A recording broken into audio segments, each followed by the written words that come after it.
자, 우리 성경을 이제 좀 정리하도록 하겠습니다. 마태복음 18장 18절, 19절, 20절. 자, 우리가 요 이제 얘기를 해요. 자, 땅에서 매면 하늘에서도 매일 것이요, 땅에서 풀면 하늘에서도 풀린다. 어디서 이루어진다는 얘기예요? 땅에서 이루어져야 된다는 거예요, 먼저. 그죠? 근데 하나님께서 이 땅에 내려오실 때는 하나님의 계획, 하나님의 뜻이 이 땅에 내려와야 된다는 거고, 하나님의 계획, 하나님의 뜻이 이 땅에 내려오면 우리들은 이 땅에서 이루어지는 것을 따라 하늘에서도 그걸 완성시킨다는 겁니다. 그러니까 땅에서 이루어지는 게 하늘에서 완성이에요. 땅에서 여러분 잘 돼야 됩니다. 땅에서 잘 된다는 말은 부자 된다 이런 말이 아니라 땅에서 잘 하셔야 된다고요. 땅에서 여러분이 행한 대로 하늘나라에서 갚으시는 거예요. 땅에서 행한 대로. 그러면 땅이 뭐라고요? 교회라고. 그러면 교회에서 행한 대로 하나님이 갚으신다고요. 그러면요, 이 땅에서 여러분 땅이 나고, 개인적으로는 나고, 그리고 예수님이고, 땅이, 그리고 교회입니다. 땅을요, 그렇게 우리가 알고 성경을 보시면 이해가 돼요. 자, 그러면 땅에서 매면 하늘에서도 매인다는 말이 있고, 땅에서 풀리면 하늘에서도 풀린다는 말이 있어요. 그죠? 그러면 왜 이게 매인다, 푼다는 말이 바뀌지 않고 맨다는 말이 먼저 나오고 푼다는 말이 나중에 나올까? 예, 맨다는 말이 먼저 나온다는 것은 무슨 얘기냐면 모래 위에 세운 집이 먼저 나오는 거예요. 그 다음에 반석 위에 세운 집이 세워질 것이다 라는 얘기예요. 그러면 이걸 우리가 지금 모래 위에 세운 집, 반석 위에 세운 집이라고 제가 계속 지금 설명을 하고 있는 이유를 알겠죠? 모래 위에 세운 집하고 반석 위에 세운 집을 이렇게 두 개로 나누어 가지고 하나를 뭘로 설명하려고 했다고? 율법을 설명하려고 했다고. 또 하나를 뭘로 설명하려고 했다고? 복음으로 설명하려고 했다고. 하나를 뭐로? 이 모래 위에 세운 집을 선악과로 설명하려고 했다고. 반석에 세운 집을 생명나무라고 설명하려고 했다고요. 그러면 매인다는 게 먼저 나오고 풀린다는 게 나중에 나오면, 매인다는 건 뭘 틀림없이 얘기하는 거다? 율법을 얘기하는 거다.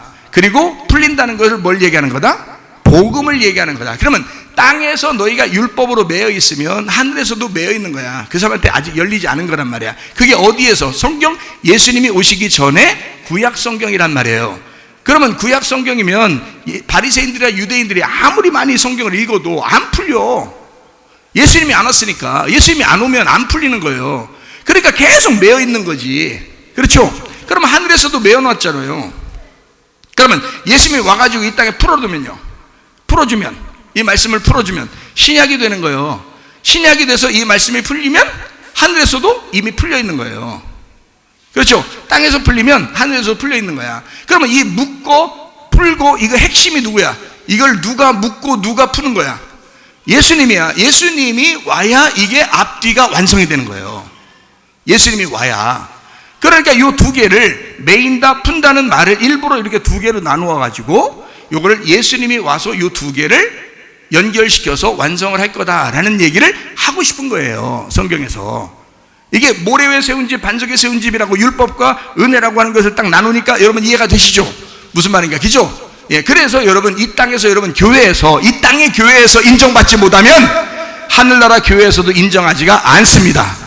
이 땅의 교회는 예수의 피로 세운 교회이기 때문에, 이해가 돼요? 이 땅에서 교회에서 인정받아야 하늘나라에서도 인정받는 거예요. 왜냐하면 이 땅에서 매이면 하늘에서도 매여 있는 거고요, 이 땅에서 풀리면 하늘에서도 풀려 있는 겁니다. 여러분, 인정받지 못하는 결혼, 그 하늘나라에서도 그 결혼이라고 인정 안 합니다. 이 땅에서 인정하는 결혼, 하늘에서도 그들을 부부라고 인정합니다. 이해가 되시겠어요? 아무리 자기들끼리 좋다고 해도 하나님이 인정하는 결혼이 있고 하나님이 인정하지 않는 결혼이 있다, 이 말이야. 그러니까 땅에서 매면 하늘 매인다, 땅에서 풀리면 하늘 풀린다. 땅에서 하나님이 인정하는 것이 있다, 이 말이야. 이것이 하나님의 뜻이다. 그럼 하늘에서도 하나님이 인정하는 거가 된다. 그래서 응답받고 결혼을 해야 된다는 거야. 응답받고. 무슨 말인지 알겠어요? 하나님이 인정하는 결혼을 해야 된다는 거지. 그거는 저도 경험을 해본 사람이에요, 이 부분은. 자, 그런데 이걸 제가 이제 말씀으로 이걸 풀어주는 거예요. 자, 매인다, 푼다. 자, 어떤 거라고요? 쉽게 얘기해서 율법과 복음이다. 그래서 율법은 매여 있는 거고 복음은 풀려 있는 거다, 이 말이야. 근데 이걸 어디서 푼다? 땅에 예수가 내려와야 풀린다, 이거야. 땅에 내려와야 이게 묶였던 것이 풀린다, 이거야. 요거를 설명하는 거야. 무슨 말인지 알겠죠? 자, 그러면 요거를 뭐에 대한 이야기라고요? 교회에 대한 이야기라고. 그럼 교회가 뭐 하는 얘기예요? 기도하는 이야기라고요. 그래서 20절에 이어서 이런 얘기를 한 거예요. 20절에 두세 사람이 내 이름으로 모인 곳에는 나도 그들 중에 있느니라, 이렇게 된 거예요. 그럼 여러분 두세 사람이라겠네. 그러니까 2명, 3명, 2명 아니면 3명 이렇게 모이면 그게 교회라고 하는 거구나. 여러분 2명, 3명 어디 가서 모여서 자기들끼리 3명 모여가지고 우리 교회라고 하자야 이런다고? 아니라고. 그 말 아니라고. 이게 장난하지 말라고 말씀 가지고. 두세 사람이 내 이름으로 모인 곳엔 나도 그 중에, 내 이름이 뭐라고요? 예수님의 복음이라고 그랬잖아. 내 이름, 예수님의 이름이라고 하면 예수님의 복음이라고 그랬지. 예수님의 율법이라고 안 했지. 예수님의 복음이라고 그랬잖아요. 예수님의 복음이라는 것은 법궤 뚜껑이 열려야 된다 그랬지. 그걸 다른 말로 뭐라고 그랬어? 란다노 알레테이아 진리라 그랬죠. 그러니까 진리가 있는 곳에 나도 그들 중에 있느니라, 이 말이에요. 자, 쉽죠? 그죠? 자, 진리가 있는 곳에. 그리고 우리 교회가 말씀을 풀어주고 이게 뚜껑이 열려서 감춰졌던 비밀이 열리고 이게 껍질이 벗겨져 알맹이가 나오는 이런 예배를 드리고 있다면 영과 진리의 예배를 드리고 있다, 이 말입니다. 하나님이 이것을 찾으신다는 거죠. 요한복음 4장 23, 24절에 나와 있는 말이죠. 하나님이 찾으시는 예배, 하나님이 와 있는 예배. 무슨 말인지 알겠죠? 자, 그러면 예수님의 이름으로 모인 곳에는 주님이 함께 하겠다. 그게 교회다. 그게 진짜 교회다. 자, 무슨 말이냐? 이런 말이에요. 자, 두세 사람이라고 되어 있습니다. 두세 사람. 자, 여기서 두세 사람은 뭘까? 두 사람 아니면 세 사람. 이거 아니라고 했죠, 금방. 아니라고 했지. 자, 그러면 여러분 잘 들어봐요. 이 말이야. 자, 두 사람 혹은 세 사람이라는 게 아니고 이렇게 봐야지 성경이 이해가 돼요. 자, 두 사람인데 세 사람으로 완성된다는 뜻이야. 자, 두 사람인데 세 사람으로 완성된다. 자, 다시 제가 말씀드릴게요. 자, 두 사람이면 성경의 두 사람을 대표적으로 두 사람 한번 잡아보세요. 누구? 모세와 여호수아. 모세와 여호수아. 여호수아 이름이 누구예요? 신약에서는 예수님이죠. 모세와 예수님이에요. 모세와 예수님. 모세는 광야까지 인도하고 여호수아는 요단강 건너서 가나안 땅으로 인도하잖아요. 그러니까 모세와 여호수아가 둘이 한 짝이 돼야 광야에 있었던 애굽에서 출발한 이스라엘 백성들을 가나안 땅까지 데리고 들어가는 거예요. 맞죠? 그러니까 모세와 여호수아는 한 짝이야. 그러니까 구약에서는 여호수아지만 신약으로 하면 진짜 여호수아가 나타나. 그게 누구예요? 예수님이잖아. 그러면 구약에서는 모세, 신약에서는 예수님이란 말이야. 그러니까 이 둘이 셋이 돼야 된다, 이 말이야. 자, 그러면 셋? 그러면 모세, 예수님, 그리고 나? 이렇게 셋? 그래, 네 안에서 완성돼야 된다, 그 말이고요. 잘 봐요. 모세와 예수님이 있다 이거야. 이 둘이 셋이 돼야 된다는 거지. 자, 제가 이 셋이 돼야 된다는 얘기를 조금 더 설명을 해드릴게요. 셋이 돼야 되는 게. 자, 봐요. 자, 모세와 예수님이 서로 하나가 돼야 된다는 말은 다른 말로 말하면 지금 우리가 계속 얘기한 거로 말하면 율법과 복음이 하나 돼야 된다는 말이죠. 그죠? 이거를 다른 말로 또 이렇게 말하면 땅에서 이루어진 것들이 하늘에서 완성된다라는 말이죠. 자, 땅에 있는 율법이 하늘에서 완성되려면 이 땅에서 매였던 것이 땅에서 풀려야 된다는 거죠. 그러면 하늘에서도 매인 것이 풀어진다는 거죠. 그러면 땅에 있는 게 하늘에서 풀려야 되려면 모세가 땅의 사람이고 예수는 하늘의 사람이죠. 땅에 있는 율법이 복음으로 완성돼야 된다는 것을 얘기하는 겁니다. 이 둘을 셋으로 만든다 이거야. 둘을 셋으로. 그러니까 두세 사람인 거야. 자, 봐요. 그럼 이렇게 되는 거야. 둘이라고 하는 게 무슨 뜻이냐면 뒤오라는 단어예요. 뒤오라는 단어는 짝을 이루었다 이거야. 둘이라는 단어가 짝을 이루었다. 그러니까 둘이라는 단어가 짝을 이루었다는 거니까 모세와 예수님이 짝을 이루었다 이 말이야. 율법과 복음이 짝을 이루었다는 거야. 율법이 나쁘다는 뜻이 아니에요, 여러분. 율법은 우리를 정죄하는데 굉장히 중요한 것입니다. 율법은 우리가 죄를 졌는데 정죄하지도 않고서 주님이 오시냐고. 안 되죠. 정죄해야 소경이 되지. 소경이 된 걸 예수님이 와가지고 복음으로 눈을 띄게 해주죠. 정죄를 해야 우리가 죽죠. 죄를 정하면 사망한다 해죠. 그래서 그 죄를 정하면 사망한다. 죄와 사망의 법, 이걸 율법이라 그런다고. 그래서 죄를 정해서 우리를 죽이면 예수님이 와가지고 복음으로 우리를 살려주는 거죠. 생명의 성령의 법으로 살려주는 거지. 그래서 이게 둘이 짝이야. 모세하고 예수님은 둘이 콤비를 이룬 거예요. 아주 그냥 콤비네이션이야. 둘이 상당히 짝이 잘 이루어졌어요. 모세와 예수님이 짝이 잘 이루어졌다 이 말이야. 그래서 이게 예수님이 와가지고 이걸 완성하신다 이 말이거든요. 그러니까 디오라는 짝을 둘이 연합해서 평화를 이루어 하나로 만들어서 완성시킨다라고 하는 것을 이야기하는 게 셋이라는 거예요. 셋이라는 거. 자, 그러면 셋을 다시 한번 좀 더 설명해봐요. 자, 애굽에서 이스라엘 백성들이 거기서 살던 사람들을 가나안 땅까지 데려가야 돼. 그러면 며칠 길을 가야 돼요? 3일 길을 가야 돼. 애굽, 광야, 가나안, 그죠? 3일 길로 가야 된단 말이야. 아브라함이 이삭을 드리러 갈 때 며칠 길을 갔어요? 3일 길을 갔어요. 3일 길을 가서 이삭을 드린 거야. 그러니까 주님께서, 하나님께서 이 아브라함의 이삭을 살려준 거예요. 3일 길을. 예수님 부활이 며칠 만에 이루어졌죠? 3일이에요. 요나가 물고기 뱃속에 들어갔다 며칠 만에 나오죠? 3일이에요. 아브라함에게 나타났던 천사가 몇 명? 3명이에요. 무슨 말인지 알겠어요? 다니엘이 친구가 몇 명이에요? 3명이에요. 다 뭐라는 거예요, 그러니까? 예, 뭔가 이 셋을 하나로 보는 거예요. 이 셋을. 그러니까 아브라함에게 만났던 천사 3명이지만 원래 하나예요. 그죠? 예. 그리고 다니엘의 세 친구도 하나인 거야. 그러니까 이게 다 예수님의 부활도 3일이에요. 그죠? 요나가 물속에 들어갔던 것도 3일이고. 예. 그러니까 이게, 출애기 23장에 보면 절기가 원래 몇 개예요? 여호와의 절기가 7개죠. 7개가 레위기 23장에 나와요. 근데 출애기 23장에는 몇 번을 지키라고 그래? 예, 지금 3 얘기를 하고 있잖아. 3 얘기를 하고 있으니까 틀림없이 그냥 셋이라고 하면 돼요. 무조건 맞는 거야. 그러면 7개 절기인데 3번을 지키라고 나와요. 왜냐면 하나씩 연결되어 있는 거야. 유월절, 무교절, 초실절이 하나예요. 이게 오순절이 하나고, 그럼 4개가 됐죠? 그러면 나팔절, 속죄절, 장막절, 이게 또 하나예요. 그래서 이게 3번을 모이게 돼 있어요.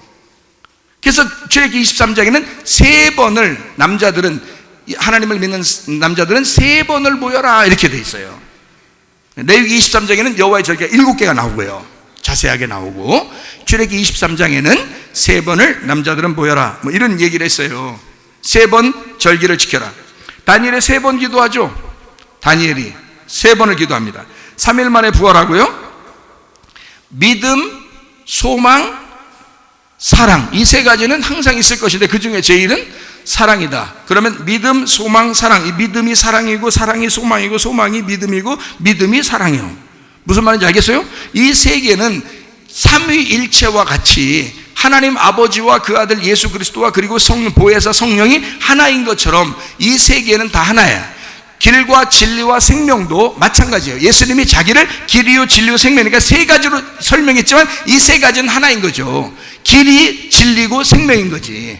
무슨 말인지 알겠어요? 그러니까 이 3가지는 모두 다 3개를 설명하는, 여러분의 우리 자신을, 사람을 뭐 어떻게 하면 영과 혼과 몸으로 나누죠. 영과 혼과 몸, 이것이 온전하게 보존돼야 된다는 거예요. 이게 하나가 돼야 된다 이런 말이거든요. 그러니까 3은 하나를 의미하는 것이다 이 말이야.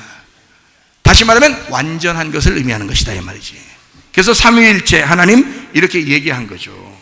자, 3이라고 하는 이야기를 좀 알겠죠? 3일 부활 이것만 생각해도 우선 이제 좀 알겠죠, 그죠? 3일 되면 이게 부활한다 라는 것을 생각하면 3이라는 것이 이게 왜 하나가 되는지 알 수가 있다. 그러면 3일 부활한다 라는, 3일 만에 부활한다는 말은 부활의 완전함을 말하는 거죠. 아니 하필이면 왜 3일 만에 부활하겠냐고. 완전함이라고, 그 하나라고. 그러니까 하나가 된 부활이라고. 완전함, 너희들과 내가 하나가 되기 위해서, 너희들하고 내가 다 떨어져 있었는데, 둘로 나누어져 있었는데 이것을 하나로 연결하려고 내가 3일 만에 부활하는 거야. 자, 무슨 말인지 이해가 되시겠어요? 그러니까 3이라는 숫자는 3개를 말하는 게 아니라 부활의 완전함이다 이 말이지. 이렇게 생각을 한번 해보시고 보시란 말이야. 그러면 두세 사람이 내 이름으로 모인 것에 나도 그들 중에 함께 하겠다라고 하는 이 두세 사람을 2명 혹은 3명 이렇게 사람들은 보고 있다고요. 근데 그렇게 보지 말고 이렇게 보라고. 2명이 있는데 그 2명을 3이 완성했다 이렇게 보면, 그러면 이 둘이 뭐라고요? 성경 우리가 지금까지 얘기했던 모래와 반석, 율법과 복음이라고 하는, 모세와 예수라고 하는 이것이 예수님으로 십자가로 완성이 될 때 이것이 그 가운데 주님이 함께 하시겠다는 거지. 구약과 신약이 연결돼서 평화를 이루어 연합할 때, 하나가 될 때, 이것이 완성될 때, 복음으로 이것이 모든 일이 완성돼서 다 이루었다고 할 때, 그때 그곳에 내가 함께 하겠다, 그 말이죠. 2명 모였다가 3명 모이면 물론 거기도 함께 하시지. 나 혼자 있으면 함께 안 하겠어요? 나 혼자 있는다고 함께 안 하시겠냐고. 혼자 있어도 함께 해요. 4명 있어도 함께 하고 5명 있어도 함께 해요. 그런 말로 쓰겠냐고. 주님께서 그런 말로 이렇게 얘기하려고 했겠냐고. 그 말이 아니고, 2이 3으로 완성될 때 이것이 완전하게 된다. 다시 말하면 이런 겁니다. 요한복음 1장 14절의 말씀에 보면 예수님이 말씀이 육신이 돼서 이 땅에 내려오셨다 그랬어요. 말씀이 육신이 돼서 이 땅에 내려오셨다. 그러면 말씀과 이 육신이 어떻게 됐다는 말이에요? 하나가 됐다는 얘기죠. 그러면 예수 그리스도가 막 불완전하고 막 뭔가 다른 거로 뭐 채워야 되고 우리가 좀 도와줘야 되고 뭐 이런 게 있어요? 그런 게 아니라고요. 말씀이시라는 하나님이 육신으로 왔을 때 이 2이 하나가 됐다고. 이게 떨어진 분이 아니라고. 그러니까 원래는 우리 인간하고 하나님하고 떨어져 있었죠. 근데 말씀이 육신으로 오면서 이게 하나가 됐지, 그죠? 이게 연합됐잖아요. 이게 하나가 됐잖아. 평화를 이루었다고요. 그러면 이 평화를 이루어서 육신이 죽는다고요. 육신이 죽고 어떻게? 말씀은 살아계시다고. 그래서 말씀이 살아계셔. 부활하신 그 말씀, 살아계신 말씀. 그래서 예수님을 부활하신 예수님, 하나님이라고 그러는 거예요. 말씀, 그죠? 그러면 이 육신이라고 하는 흙이 누구를 따라가야 돼? 자, 말씀이라고 하는 분이 육신으로 거해왔다. 그러면 이 육신은 뭘 따라가야 돼? 말씀이 육신을 따라가야 돼? 육신이 말씀을 따라가야 돼? 육신이 말씀을 따라가야 되는 거지. 자, 이 말이 무슨 말인지 아시겠어요? 육신이 말씀을 따라가야 된다. 무슨 말인지 아시겠어요? 우리 갈라디아서 5장 19절부터 23절까지 말씀하니까 뭐가 나와? 육신의 일과 성령의 열매가 나오죠. 육신의 열매와 성령의 열매가 나와. 그러면 육신의 열매는 이런 거 하지 말라고 써 있는 거고, 성령의 열매는 그거 하라고 돼 있는 거야. 십계명도 하지 말라는 게 있고 하라는 게 있어. 그럼 하지 말라는 게 율법이야. 하라는 거는 은혜고. 그러면 이 하지 말라는 건 뭘 따라가야 돼? 하라는 걸 따라가야 돼. 율법은 복음을 따라가야 돼. 육신의 열매는 뭘 따라가야 돼? 성령의 열매를 따라가야 돼. 죄와 사망의 법은 뭘 따라가야 돼? 생명의 성령의 법을 따라가야 돼. 모세는 누굴 따라가야 돼? 누구를 바라보면서 자기 일을 해야 돼? 예수를 바라보면서 일을 해야 되는 거야. 예수를 따라가야 되는 거예요. 모세가 예수를 따라가야 되는 거예요. 예수가 모세를 따라가는 게 아니고 예수가 완성하는 거니까. 이해가 돼요? 무슨 말인가? 그러면 말씀이 육신돼서 왔으니 이 육신이 죽어 말씀이라는 영을 따라가야 되지. 자, 흙덩어리에다가 생기가 불어넣어졌어요. 그래서 사람이 됐다고 창세기 2장에 나와 있는 말씀이죠. 그러면 생기를 따라가야 돼? 생기가 흙덩어리 따라가야 돼? 흙덩어리가 생기를 따라가야 된다고. 생기가 지시하는 대로 흙덩어리는 따라가게 돼 있는 거라고. 여러분 속에 누가 계시냐고. 하나님의 성령이 여러분의 주인이라면 반드시 여러분은 이 흙덩어리인 나는 예수를 따라가야 마땅한 것이고 예수가 우리를 따라가야 되는 게 아니라 그 말입니다. 무슨 말인지 아시겠어요? 흙덩어리인 내가 예수를 따라갈 때 하나 되는 거라고. 육신이 성령을 따라갈 때 하나 되는 거라고. 율법이 복음을 따라갈 때 하나가 되는 거라고. 주님은 이것을 위해서 하늘에서 이 땅에 내려오셨다고. 말씀이 육신을 입고 내려오셨다고. 생기가 그 흙덩어리에 오셨다고요. 그 흙덩어리는 예수라는 생기를 따라가야 된다 이 말이야. 율법이라는 것은 복음을 따라가야 된다 그 말이야. 나의 노력은 이 땅에서 예수 그리스도의 수고로 따라가야 된다 그 말이죠. 그럼 그 복음으로 우리가 거듭나야 된다. 새로 태어나야 된다. 땅에서 태어난 내가 하늘에 태어난 자로 다시 살아가야 된다. 그 주님과 동행하다 주님 만나시기를 바랍니다. 우리 하나님 아버지 사랑과 은혜에 감사를 드립니다. 하나님 우리에게 복음을 알게 하셔서 감사를 드립니다. 아버지의 말씀, 그 생명의 말씀을 우리에게 늘 공급해 주시사 그 주님의 생명으로 따라 살게 도와 주시옵소서. 예수 그리스도 존귀하신 이름 받들어 기도 올리옵나이다. 아멘.